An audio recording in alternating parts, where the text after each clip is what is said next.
Guys, welcome back to another video. In this video today, I'm gonna help you decide if you should rent or buy a house. I know there's a lot of confusion, so I'm gonna go in more in depth than the previous video that I've done on the rent and buy situation. That's coming up right after this.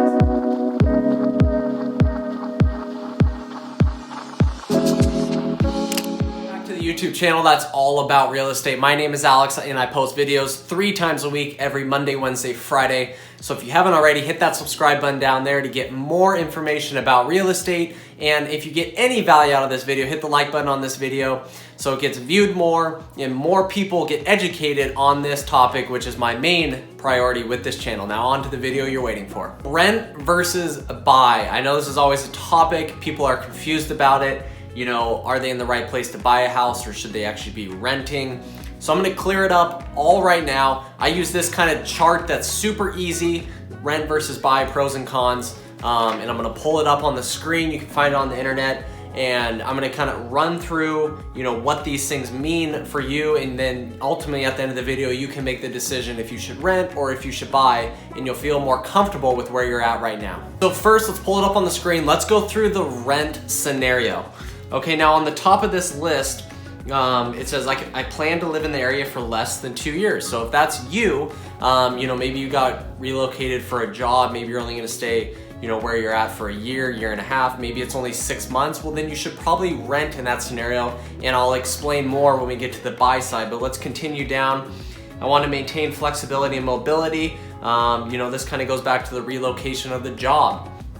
Right, so maybe you're getting relocated, you're gonna work there for 6 months, and you don't wanna have to go through the hassle of putting your house on the market, finding a real estate agent, you know, going through all that, all the showings, etc., etc. You know, when you're ready to move, you just wanna tell your landlord, hey, I'm moving, and move, right? It's way easier that way, and if you want that mobility, then renting is definitely the better route for you. Now let's continue on. I'm working on repairing my credit history. So this is getting into things that will actually affect you buying a house, right? So minimum credit score for an FHA loan, 580. Minimum for a conventional conforming loan, 620. Keep in mind, if you're, you know, down there, you're not gonna get the best interest rate. You know, I always recommend to people, if you wanna get the best interest rate on a loan, you need 700 and above to get the best terms from a mortgage lender. The last one on the list is I'm saving money for a down payment. Now, wherever you are with your current situation, talk with a mortgage lender. There are so many loan options out there for first-time home buyers, second-time home buyers, whatever the case might be. FHA loan, which is 3.5% down loan. There's a ton of 0% down loans, right, where you can get the full loan amount of the house. So, but what you need to know is if you're trying to save to that 20% mark, why people do that is to avoid what's called private mortgage insurance, okay? If you put less than 20% equity down in a home, you're gonna have to take out PMI, which is normally 0.5 to 1% of the total loan amount on a yearly basis. So just for example, you know, let's say you finance $400,000 out of a $500,000 house, you know, or excuse me, let's just say you finance $400,000 on a total house purchase, okay? And that's less than 20% equity of the purchase price.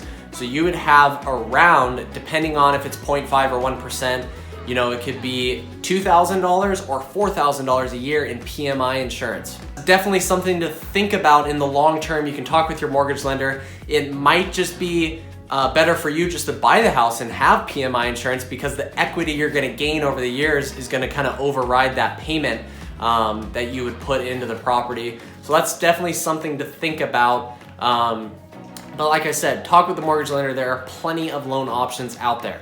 Okay, now let's go over to the buy side. So the first one on the buy side is I plan to live in the area for more than 2 years. Okay, now what this is referring to is that it's talking about capital gains exclusion. If you live in a primary residence for 2 out of the last 5 years, you can exclude from capital gains if you're single, $250,000. If you're married, that doubles up to $500,000.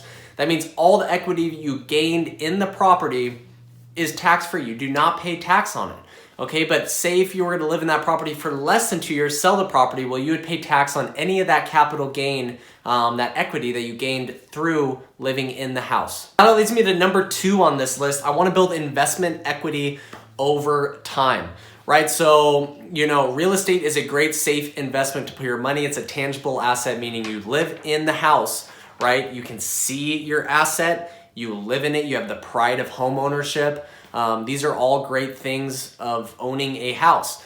On top of that, it appreciates every year. National average is around 3 to 4%, right? So let's say you have a $500,000 asset, you buy your house for $500,000, you live in it, say every single year it goes up 4%. That would be $20,000 of equity gained every single year. But what you need to realize is that 4% is on the purchase price. If you leveraged that deal, meaning you took out financing, you didn't pay all cash, let's say you put 20% down, so you put $100,000 down, you finance $400,000.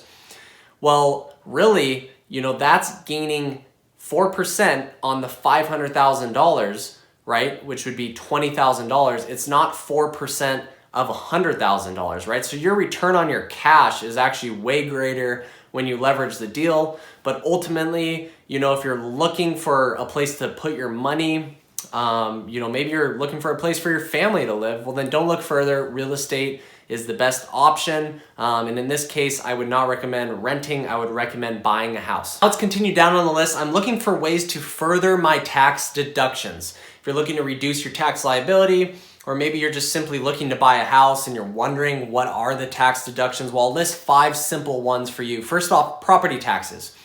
That's a huge one. Everyone has to pay them. It's a $10,000 cap for property taxes as a tax deduction every single year. The second one, this one is a huge one, mortgage interest. You can deduct up to debt, $750,000 of finance debt, okay, mortgage interest at the end of the year. This is normally going to be, thousands and thousands of dollars that you can use as a tax deduction. Number 3, home office, right? If you're self-employed, you can deduct a portion of your home office if you use it only for business use. I make videos out of this. I do all my work in this one room, so you can deduct that portion of the room on your tax return. The last one that a lot of people might not even know about is renewable energy tax credits, right? So if you put solar panels, the government actually incentivizes these homeowners to make these energy efficient upgrades. This is all great ways to reduce your tax liability while you're living in an investment that's gaining equity over the years. Definitely consult with your own tax advisor, before taking any of these tax deductions, because the laws do change every single year. It seems like, right? So definitely consult with a professional that's keeping up to date with these. But as of now, these are the most common ones that I see people taking right now. Now let's move down on the list. We have number 4 for the buy side. I want the feeling of stability. So this is on the opposite end of the rent side, that you want mobility, right? So if you want stability, you want to be able to be hunkered down, right? You're ready to get settled down, live in a house, you have a set job in this area, whatever the case might be, you probably want to put your money into an investment that's going to appreciate over the years. You can raise a family, whatever the case might be. If this is your situation, then buying for sure is the right situation for yourself, rather than throwing rent to a landlord and making him richer every single month. Last one on the buy side is I want the freedom of changing my living space. A lot of people don't even think about this one, but if you're someone that likes to change rooms around, you like to paint, you like to landscape differently, I don't know, whatever the case might be, if you're living in a rental, you don't even own the house, right? So you can't be tearing down walls, changing the paint on the house, whatever the case might be.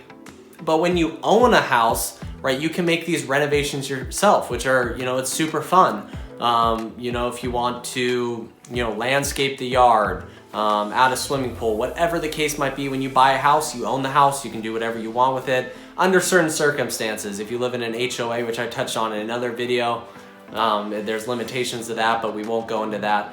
What you guys just need to know is, what type of person are you? Are you gonna wanna change a house, or are you okay with just living in a house, paying rent, and just having it how it is and not having the option to change the house at all? There you guys have it. Hopefully you liked the video, and hopefully you got some value out of this video.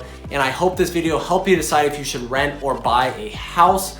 Ultimately, on top of all this, first off, you need to speak with the mortgage lender. Can you even afford a house, right? Credit and money. It always comes down to money in every situation. Can you afford the house? And you have to remember, once you become a homeowner, all those fixes, everything wrong with the house becomes on your dime.